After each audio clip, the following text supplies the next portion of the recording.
Hey, if you like that video, please press on that like button. Please, this really helps out the channel a ton, and I need it, and it's free. You can do it without, regretting it. So yeah, today's video we're looking at the best $1,000 gaming PC build. In my opinion, this is one of the best value for money gaming PCs you can get right now. So yeah, let's not waste any more time and get to it. For the CPU, we're looking at the Intel Core i5-12400 or the 12400F.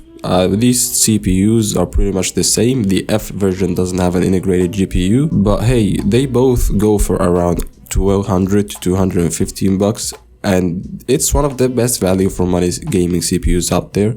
It's a 6-core 12-threaded CPUs from Intel LGA 1700, the brand new socket, and it can run any game. You can play a lot of FPS intensive games at 240 frames per second.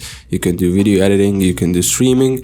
It's pretty much equivalent to a Ryzen 5 5600X, but it's a lot cheaper, and you really cannot go wrong with how great of a value for money this CPU provides. As for the board, we're looking at an ASRock, I believe, H610M-HDV, and luckily it goes for $85. So hey, not paying a lot of money on these Intel boards is actually a good thing, that you're saving your money to put it elsewhere. This board gets the job done. It's got PCIe Gen 4, it's got an M.2 SSD. The only caveat is that it only has 2 RAM slots and it only supports around 3200 megahertz. It doesn't support over that, which is a bit of like a bummer, but hey, that's actually a budget gaming PC.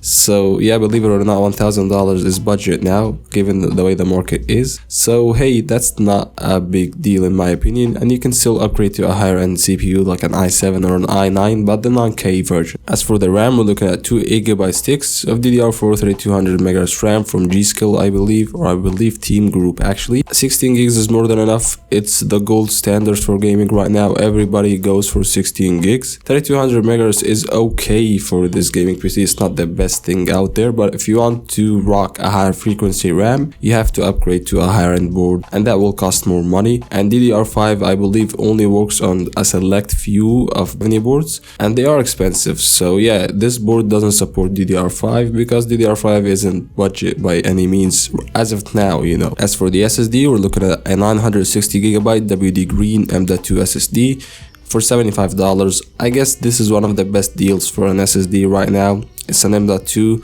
and you got an M.2 slot, so you're saving space, you're saving weight, and it's pretty easy to install, and you're getting these fast boot up times and loading speeds, and the games will load faster, And I believe 1 terabyte or 960 gigs is a good enough space for a lot of people. So yeah, $75 seems to be a pretty decent sweet deal. Now the GPU, and it's a bit of a controversial option here, but in my opinion this is the best value for money graphics card you can get, and we're looking at the AMD RX 6600. Now just let me put it that way, this GPU only goes for $500 or $450. It's an 8GB GPU. It's as good as an RTX 3060. The RTX 3060 right now is for around $650 to $700. So you're getting yourself crazy amount of performance for the money. I mean, in my opinion, this is a great value for money GPU.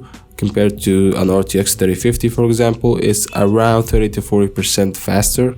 I mean, the RTX 3050, yeah, got its, positives, but the negative is that it performs as good as a GTX 1660 Super, and this is a GPU that was released 2 years ago, or maybe 3, and it was for around $240, while that one is for like $400. A bit of a crazy thought, when you look at it that way, but hey, that's how the market is. But actually the fact that you can get an RX 6600 for $450, that means that you're getting a GPU equivalent to something like an RTX 2070 Super, for example. The point is, this GPU really delivers a good value for the money, way better than you'd expect. Even like, I know a lot of people don't like AMD GPUs. Really, this is a great GPU for the money, and it's worth it to pay these $450. That may seem a lot on an AMD GPU for a lot of people. As for the power supply, we're looking at an EVGA 600 watt 80 plus bronze certified power supply. It goes for around $50. It's a pretty trusted power supply that will run your PC just fine. You can upgrade to a higher end GPU in the future if you want to. And the case, and one of my favorite options right now is the Antec NX410. can, but you might go over the budget that way, so I'd leave that to you. But I still love this case. Or you can go with something like a cooler master case that goes for around $60. So that's been it, guys. If you like that video, please press on that like button, subscribe if you want to see more videos of that kind. I'll see you in the next one, and peace.